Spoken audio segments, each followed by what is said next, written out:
Hi అందరికీ నమస్తే. ఇవాల్టి కథ కోపంతో ఉన్న చంద్రుడు. అనగనగా ఒకప్పుడు మధ్య అనే రాష్ట్రంలో తీవ్రమైన కరువు వచ్చింది. చాలా సంవత్సరాలు వర్షం పడలేదు. నదులు, చెరువులు, సరస్సులు మరియు ఇతర నీటి వనరులు పూర్తిగా ఎండిపోయాయి.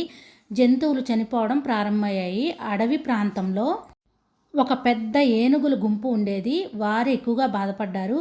నీరు లేక ఏనుగులు చాలా ఇబ్బంది పడ్డాయి. అందరూ తన నాయకుడిని వేడుకున్నారు.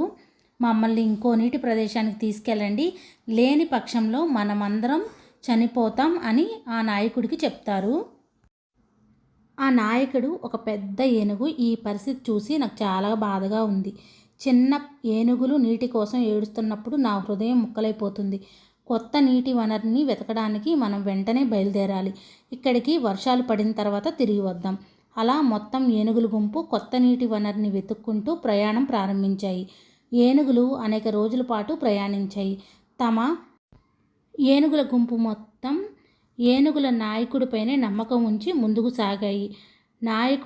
ఏనుగుల నాయకుడైన గజరాజు మాత్రం ఎప్పుడూ కూడా వెనక తిరిగి చూడలేదు. ఇలా ఏనుగుల గుంపులన్నీ నడుచుకుంటూ వెళ్ళాయి. ఏనుగుల నాయకుడైన గజరాజు ఏనుగులన్నిటినీ కూడా తీపి నీటితో ఉన్న ఒక పెద్ద సరస్సు వద్దకు తీసుకెళ్తాడు. ఏనుగులు ఆనందంతో గర్జిస్తాయి. అక్కడ నీళ్లు తాగి స్నానం చేసి ఒకరిపై ఒకరు నీళ్లు చల్లుకుంటూ ఆడుకుంటూ ఉంటాయి. కానీ వారి రాకతో కొందరు కుందేళ్లకు విషాదం వచ్చింది. అవి నేల కింద ఉన్న బోర్లల్లో జీవించాయి. పెద్ద పెద్ద ఏనుగుల కాళ్ళు వారి బోర్లను తొక్కి అనేక కుందేళ్లు చనిపోయాయి. ఏనుగులు అడవి సమీపంలోని ఆ సరస్సుకి ప్రతిరోజు నీళ్లు తాగడానికి రావడం ప్రారంభించాయి. కుందేళ్ళన్నీ ఒక చోట సమావేశమయ్యి వాళ్ళకున్న సమస్యని ఏ విధంగా ఆలోచించుకుంటూ ఉన్నాయి. ఒక వృద్ధ కుందేలు చెప్పింది, మనం ఏనుగులతో యుద్ధం చేయలేము, ఏదీ చేయలేము, దేవుణ్ణి ప్రార్థిద్దాం. మరొకటి అన్నది, అది పరిష్కారం కాదు, మన బుద్ధిని ఉపయోగించి సమస్యకు మార్గం కనుక్కోవాలి. మన పూర్వీకుల్లో ఒకరు తన తెలివితో సింహాన్నే ఓడించారు కదా. అప్పుడు విజయ్ కుందేలు అన్నాడు, నాకు ఒక యోజన ఉంది, ఇది పనిచేస్తుంది, దాన్ని నన్ను ప్రయత్నించనివ్వండి అని విజయ్ కుందేలు అందరినీ అడుగుతుంది. అందరూ అంగీకరించి విజయ్ కుందేలుకు శుభాకాంక్షలు తెలుపుతారు. విజయ్ కుందేలు ఏనుగుల క్యాంపు వేసిన అడవి ప్రాంతానికి వెళ్ళి ఏనుగుల దగ్గరకు వెళ్తాడు. త్వరగానే అక్కడికి చేరుకుంటాడు. ఏనుగుల నాయకుణ్ణి చూస్తాడు. ఒక ఎత్తైన రాయిపైకెక్కి ఆమె తలపై ఉన్న ఏనుగుల కంటే ఎత్తుగా నించొని ఇలా అంటాడు, ఓ మహారాజు, మీరు ఎంత పెద్ద తప్పు చేశారో తెలుసా? ఇలా విజయ్ కుందేలు అంటంటే ఏనుగుల నాయకుడు గజరాజు అయితే కుందేళ్ల వైపు కోపంగా తిరిగి చూసి అరుస్తాడు, ఎలాంటి తప్పు?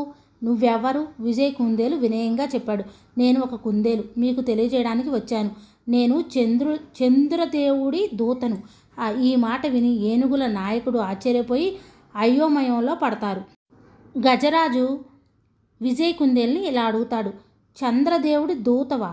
నిజమా? అయితే నేనేం చేయాలి అని కుందేల్ని గజరాజు అడుగుతాడు. విజయ్ కుందేలు ఈ విధంగా చెప్తాడు, చంద్రదేవుడు చాలా కోపంగా ఉన్నారు. మీ ఏనుగుల బృందం కుందేళ్ల ఇళ్లను తొక్కి అనేక కుందేళ్లను చంపింది. ఇది పెద్ద పాపం. ఆ కుందేళ్లంతా చంద్రదేవుని పిల్లలు. ఆయన మా రక్షకుడు అని గజరాజుకి విజయ్ కుందేలు చెప్తాడు. మీరెదురుగా వెళ్ళి స్నానం చేస్తున్న సరస్సు చంద్రదేవుని వ్యక్తిగత పవిత్ర కుంట. అందులో మీరెలా మురిగి చేసి ఆడుకుంటారు? ఇది చూసి చంద్రదేవుడు మీపై శాపం వేయాలని తీవ్రంగా ఆలోచిస్తున్నాడు అని చెప్తాడు విజయ్ కుందేలు. విజయ్ కుందేలు చెప్పిన మాటలను ఏనుగుల నాయకుడైన గజరాజు విని చాలా భయపడతాడు. గజరాజు ఈ విధంగా చెప్తాడు, దూతగారు, మేము తెలియక తప్పు చేశాము. ఎలాంటి అపరాధం చేయాలన్న ఉద్దేశం లేదు. ఇది ఒక అపార్థం మాత్రమే. విజయ్ కుందేలు అంటాడు, బాగుంది, మీరు స్వయంగా చంద్రదేవుడు ఎంత కోపంగా ఉన్నారో చూసేందుకు సరస్సు దగ్గరికి రండి, ఆయనకి మీరే మీ తప్పు వివరించండి అని విజయ్ కుందేలు గజరాజుతో చెప్తాడు. సరే అని ఏనుగుల నాయకుడైన గజరాజు అంగీకరించి విజయ్ కుందేలు గజరాజు ఇద్దరూ కలిసి సరస్సు దగ్గరకు వెళ్ళారు. విజయ్ కుందేలు చంద్రుడు పూర్తిగా వెలుగుతున్న సమయానికి ఏనుగును సరస్సు దగ్గరకు తీసుకువెళ్ళాడు.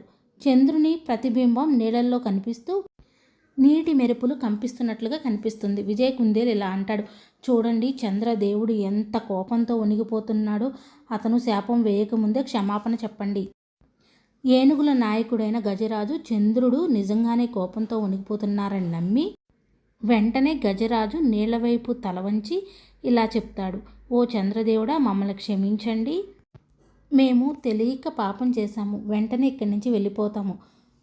తర్వాత గజరాజు తన గుంపుల దగ్గరకు వెళ్ళింది. వెంటనే ఈ ప్రదేశం విడిచి వెళ్ళాలి అని ఏనుగుల గుంపుతో చెప్తుంది. తెలివైన విజయ్ కుందేలు శక్తివంతమైన ఏనుగుల గుంపును కుందేల బోరేల దగ్గర నుంచి దూరంగా తరిమేశాడు. నీతి: పరిమాణం కాదు, బుద్ధి, తెలివితేటలు ముఖ్యమైనవి. ఎప్పుడూ చిన్నవారి తెలివిని తక్కువ అంచనా వేయకూడదు.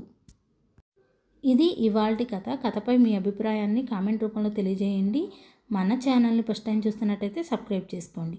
Thank you for watching. Bye అండి.